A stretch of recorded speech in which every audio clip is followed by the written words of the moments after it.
Hello दोस्तों, स्वागत है आप सभी का आपका अपने चैनल वीके ऑनलाइन क्लास में। तो आज की इस वीडियो में हम लोग देखने वाले हैं दोस्तों बाल विकास एवं शिक्षण शास्त्र से कुछ महत्वपूर्ण प्रश्नों को। ये हमारे प्रैक्टिस सेट नंबर 12 है। इससे पहले का वीडियो अगर आप लोगों ने नहीं देखा है तो चैनल के डिस्क्रिप्शन बॉक्स में आपको बाकी का वीडियो का लिंक मिल जाएगा दोस्तों, आप वहाँ से जाकर देख सकते हैं। तो बिना देरी के दोस्तों स्टार्ट करते हैं आज का हमारा प्रश्न है दोस्तों। पहला प्रश्न दिया है, निचली कक्षाओं में पढ़ाते समय एक शिक्षक को प्राथमिकता देनी चाहिए। तो छोटे कक्षाओं में जब पढ़ाते समय शिक्षक को किस बात की प्राथमिकता देनी चाहिए दोस्तों? तो ऑप्शन ए दिया है व्याख्यान विधि को, ऑप्शन बी है दत्त कार्य को, ऑप्शन सी है कहानी कथन को और ऑप्शन डी है समूह चर्चा को। तो इसका जो आंसर है दोस्तों वो हो जाएगा ऑप्शन सी अर्थात कहानी कथन को। तो क्यों देनी चाहिए दोस्तों, देखते हैं इसके बारे में थोड़ा सा। तो इसका जो रीजन है दोस्तों ये है, निचली कक्षाओं में पढ़ाते समय शिक्षक को कहानी कथा शिक्षण विधि को प्राथमिकता देनी चाहिए, क्योंकि छोटे बालक या फिर छोटे जो बच्चे होते हैं कहानी के प्रति ज़्यादा आकर्षित होते हैं। अतः इस विधि से बालक में ज्ञान एवं शिक्षा का प्रसार आसानी से किया जा सकता है। तो इसलिए दोस्तों क्या करना चाहिए, तो छोटे कक्षाओं में पढ़ाते समय कहानी कथन को महत्व देना चाहिए, प्राथमिकता देना चाहिए। अगला प्रश्न है दोस्तों, शिक्षक के व्याख्यान की गति विद्यार्थियों के कार्य ज्ञान को बाधित कर सकती है यदि वह अत्यधिक तेज या अत्यधिक धीमी है। इससे बचने के लिए शिक्षक को क्या नहीं करना चाहिए? ठीक है दोस्तों, क्या नहीं करना चाहिए? तो इसका जो आंसर है दोस्तों वो हो जाएगा ऑप्शन बी अर्थात नई सूचना को प्रस्तुत करने के लिए तेज गति से व्याख्यान का प्रयोग। अगला प्रश्न है, विद्यार्थियों के शिक्षण में अधिक से अधिक भागीदारी निम्नलिखित विधि के द्वारा संभव है। तो इसका जो आंसर है दोस्तों वो हो जाएगा ऑप्शन डी अर्थात वार्तालाप विधि। देखते हैं इससे जुड़े कुछ और महत्वपूर्ण पॉइंट क्या है। तो विद्यार्थियों के शिक्षण में अधिक से अधिक भागीदारी वार्तालाप विधि अर्थात डिस्कशन मेथड द्वारा संभव है, क्योंकि इसमें सभी विद्यार्थियों को अपने विचार रखने की पूर्ण स्वतंत्रता होती है दोस्तों। तो यही कारण है कि क्या करना चाहिए, वार्तालाप विधि को अधिक महत्व देना चाहिए। अगला प्रश्न है दोस्तों, कक्षा 3 के विद्यार्थियों के लिए निम्न में से कौन सा शिक्षण का सबसे अच्छा तरीका होगा? तो कौन सा होगा दोस्तों? इसका जो आंसर है वो हो जाएगा ऑप्शन बी सृजनात्मक क्रियाकलाप। ठीक है, तो इससे जुड़े कुछ देखते हैं पॉइंट क्या है। तो ये है दोस्तों, कक्षा 3 के विद्यार्थी बाल्यावस्था में रहते हैं। इस अवस्था में बालक की रुचि पढ़ने लिखने में नहीं होती, अतः उनकी रुचि और ध्यान अध्ययन या शिक्षण में लगाने के लिए आवश्यक है कि उनको खेल विधि या सृजनात्मक क्रियाकलाप के द्वारा शिक्षा दी जाए। तो दोस्तों उस समय क्या रहता है, जो बालक का मन जो होता है अधिक विचलित रहता है, वो पढ़ने में ध्यान नहीं लगा पाते, इसलिए उनको क्या करना चाहिए दोस्तों, खेल विधि के द्वारा शिक्षा देनी चाहिए, जो कि बहुत ही महत्वपूर्ण है। खेल विधि के द्वारा बच्चे जैसे ही पढ़ते हैं दोस्तों उनको बहुत जल्दी वो चीज़ कैप्चर होता है और उनके माइंड में अच्छे से बैठ जाता है। तो इसलिए वहाँ पास क्या करना चाहिए, खेल विधि का उपयोग करना चाहिए या फिर सृजनात्मक क्रियाकलाप के द्वारा उनको शिक्षा देनी चाहिए। अगला प्रश्न है, एक लंबे व्याख्यान को देते हुए अध्यापक को क्या करना चाहिए दोस्तों? अगर कोई लेक्चर दे रहे हैं, कोई अध्यापक है तो अगर बहुत लंबा है लेक्चर तो क्या करना चाहिए? ऑप्शन ए दिया है बीच में विराम लेना चाहिए, ऑप्शन बी है लगातार बोलना चाहिए, ऑप्शन सी है बीच में प्रश्न पूछने चाहिए और ऑप्शन डी है अपनी भाव भंगिमा बदलनी चाहिए। तो इसका जो आंसर है दोस्तों वो हो जाएगा ऑप्शन ए अर्थात बीच में विराम लेना चाहिए। अब क्यों देखते हैं, लंबे व्याख्यान देते समय शिक्षक को या फिर अध्यापक को बीच में विराम लेना चाहिए, क्योंकि लगातार व्याख्यान से निरस्ता की उत्पत्ति होती है और संबंधित विषय उबाऊ हो जाता है। छात्र भी इन सभी व्याख्यान को एक साथ आत्मसात करने में कठिनाई महसूस करेंगे। तो ये कारण है दोस्तों कि लंबे व्याख्यान में क्या करना चाहिए, बीच में विराम लेना चाहिए। अगला प्रश्न है, अध्यापन की पद्धति के रूप में व्याख्यान प्रणाली के बारे में निम्नलिखित कथनों का अध्ययन करें। ऑप्शन ए सूचना प्रदान करने की यह एक कुशल विधि है। दूसरा दिया है दोस्तों, विद्यार्थियों को आलोचनात्मक दृष्टि से सोचने के लिए प्रेरित करने हेतु यह एक प्रभावपूर्ण प्रणाली है। अब यहाँ पास बताना है दोस्तों दोनों में से कौन सा कथन क्या है। तो यहाँ पूछा गया इनमें से कौन सा कथन सही है, तो बताना है दोनों कथन सही है या फिर दोनों कथन गलत है या फिर केवल एक कथन। तो इस प्रकार देखते हैं, इसका जो आंसर है दोस्तों वो है ऑप्शन सी। ठीक है, सी में क्या दिया है, ए और बी दोनों सही हैं। अगला प्रश्न देखते हैं। प्रश्न है दोस्तों, शिक्षकों को निम्नलिखित शिक्षण विधियों को अभ्यास में लाना चाहिए।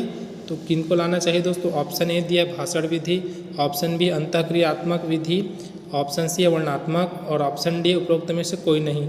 तो इसका जो आंसर है दोस्तों वो है ऑप्शन बी, अंतःक्रियात्मक विधियाँ। इनको क्या करना चाहिए, तो शिक्षण विधियों में अभ्यास में लाना चाहिए। शिक्षकों को अंतःक्रियात्मक शिक्षण विधियों को प्रयोग में लाना चाहिए ताकि छात्र अपनी समस्याओं को निसंकोच अपने शिक्षक के सामने प्रस्तुत कर सके तथा शिक्षक उनकी समस्याओं को सरलतापूर्वक सुलझा सके। ठीक है दोस्तों, तो यह रीज़न है कि अंतःक्रियात्मक विधियों को अभ्यास में लाना चाहिए।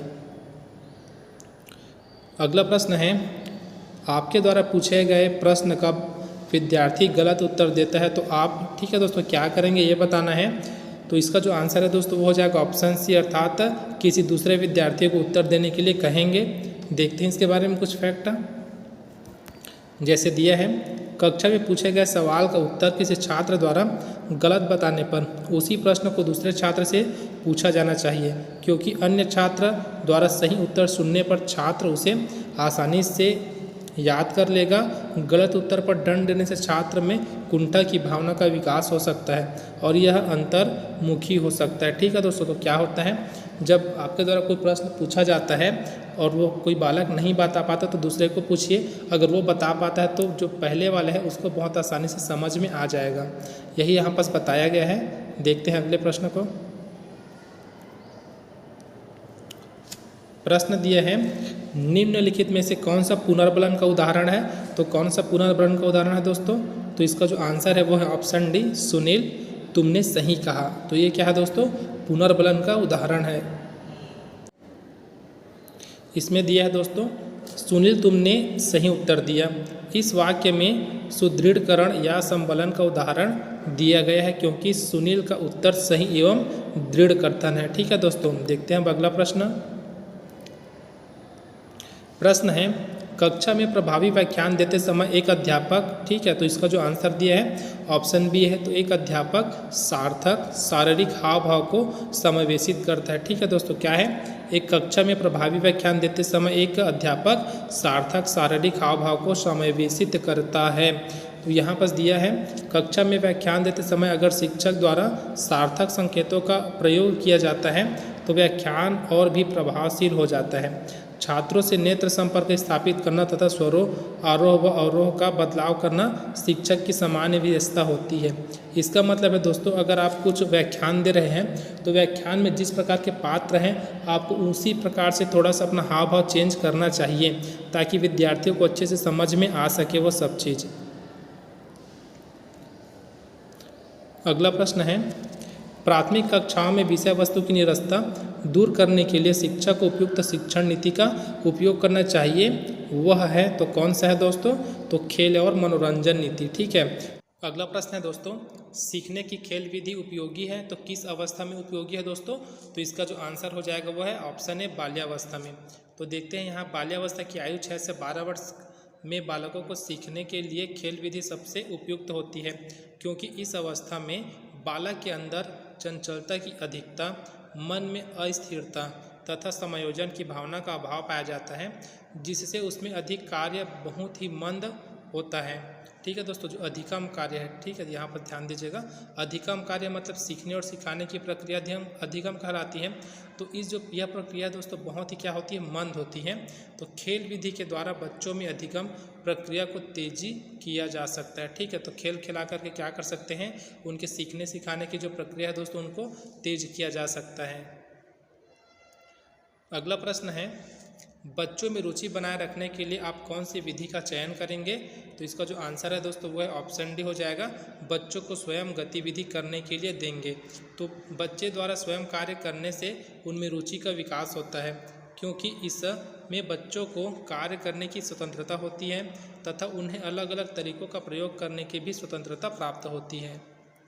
अगला प्रश्न है दोस्तों, सीखने की प्रोजेक्ट विधि किस अवस्था के लिए उपयोगी है। तो दोस्तों बता दें, जो प्रोजेक्ट विधि है वो सभी अवस्थाओं के लिए सीखने के लिए बहुत ही उपयोगी है, चाहे बाल्यावस्था हो, पूर्व बाल्यावस्था हो या फिर किशोरावस्था हो, तीनों अवस्थाओं में आप इस विधि का उपयोग कर सकते हैं और यह सीखने के लिए बहुत ही अच्छी विधि है। तो इसका जो आंसर हो जाएगा दोस्तों वो हो जाएगा ऑप्शन डी, अर्थात उपरोक्त सभी। देखते हैं दोस्तों अगला प्रश्न। प्रश्न है, शिक्षण अधिगम प्रक्रिया को प्रारंभ करने से पहले एक कुशल अध्यापक को क्या करना चाहिए। तो क्या करना चाहिए दोस्तों, तो अधिगम परिस्थितियाँ उत्पन्न करनी चाहिए। ठीक है, तो यहाँ कुछ पॉइंट है उसको देखते हैं। शिक्षण अधिगम प्रक्रिया को प्रारंभ करने से पहले एक कुशल अध्यापक को अधिगम परिस्थितियाँ उत्पन्न करनी चाहिए। इसके लिए अध्यापक प्रस्तावनात्मक प्रश्न पूछकर परिस्थिति उत्पन्न कर सकता है। ये दोस्तों ऐसा मेथड रहता है प्रस्तावना वाला, जिसमें आप जैसे बच्चों को पढ़ाने से पहले आप कुछ उनसे प्रश्न पूछते हैं और उसके बाद वे बच्चे जहाँ पास रुकते हैं, जहाँ पास आंसर नहीं दे पाते, वो आपका प्रकरण बनता है। तो उसी मेथड को बोलते हैं प्रस्तावना। तो स्टार्टिंग का जो आपको क्वेश्चन पूछने का तरीका है वो इसके अंतर्गत आता है। अगला प्रश्न है, कक्षा में प्रभावी अनुशासन बनाए रखने के लिए एक शिक्षक को चाहिए कि वह, ऑप्शन सी यहाँ सही हो जाएगा दोस्तों, विद्यार्थियों को कुछ समस्या हल करने के लिए दे। ठीक है, यहाँ कुछ पॉइंट है उसको देखते हैं। कक्षा में प्रभावी अनुशासन बनाए रखने के लिए शिक्षक को चाहिए कि वह विद्यार्थियों को किसी क्रियाकलाप के माध्यम से व्यस्त रखे। इसके लिए वह लेख लिखने, समस्या हल करने, रचनात्मक कार्य करने के लिए दे सकते हैं। अगला प्रश्न है दोस्तों, आप कक्षा का अवधान केंद्रित कर सकते हैं। तो कैसे कर सकते हैं दोस्तों, किसके द्वारा कर सकते हैं? तो इसका आंसर हो जाएगा दोस्तों ऑप्शन डी, उद्दीपन परिवर्तन द्वारा। अगला प्रश्न है दोस्तों, अधिगम अनुभव को इस प्रकार से आयोजित किया जाना चाहिए जिससे अधिगम को सार्थक बनाया जा सके। नीचे दिए गए अधिगम अनुभवों में कौन सा बच्चों के लिए सार्थक अधिगम को सुगम बनाता है? तो इसका जो आंसर है दोस्तों वो हो जाएगा ऑप्शन सी, प्रकरण पर परिचर्चा और वाद विवाद। अगला प्रश्न है दोस्तों, बालक के लिए अध्यापक द्वारा दी गई प्रतिपुष्टि का ज्ञान है। तो क्या है दोस्तों, ऑप्शन ए हमारा सही हो जाएगा, अर्थात पुनर्बलन। अगला प्रश्न है, अभिक्रमायोजित अधिगम का प्रत्यय किसने दिया था? किन्होंने दिया था दोस्तों? तो इसका जो आंसर हो जाएगा दोस्तों वो है ऑप्शन सी, स्किनर ने दिया था। तो इस प्रकार आज के वीडियो में बस इतना ही दोस्तों। वीडियो अगर आपको थोड़ा सा भी हेल्पफुल लगा तो वीडियो को जरूर लाइक करें, साथ ही अपने दोस्तों में जरूर शेयर करें। अब मिलते हैं दोस्तों अगले वीडियो में। इस वीडियो में बने रहने के लिए आप सबका बहुत बहुत धन्यवाद।